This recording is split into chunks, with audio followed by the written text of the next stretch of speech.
इस कहानी की शुरुआत में हमें आज से 20,000 साल पहले का दृश्य दिखाया जाता है, जहाँ ताऊ नाम का एक आदमी अपने कबीले के साथ शिकार पर आया था ताकि ये लोग सर्दियों का खाना इकट्ठा कर सकें। तभी इन्हें जंगली भैंसों का एक झुंड दिखाई दिया और ये देखकर ताऊ ने अपने लोगों से हमले के लिए तैयार रहने को कहा। अब ये लोग धीरे धीरे उन जंगली भैंसों के करीब पहुंचे और मौका पाते ही इन लोगों ने उन पर हमला कर दिया।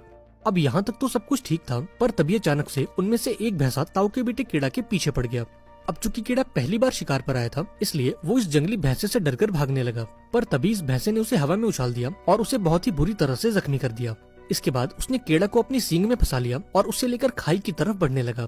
अब ताऊ ने भी ये सब देख लिया और अपने बेटे को बचाने के लिए उस भैंसे पर भाला फेंक कर मारा, लेकिन घायल होने के बावजूद भी ये भैंसा रुका नहीं और केड़ा को ले जाकर उस खाई में उछाल दिया।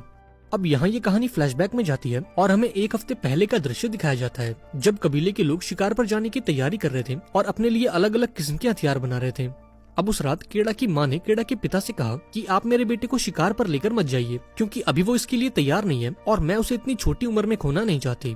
इस पर केड़ा के पिता कहते हैं कि सर्दियों का मौसम आने वाला है और अगर हम शिकार पर नहीं गए तो हमारा पूरा गाँव भूख से मारा जाएगा।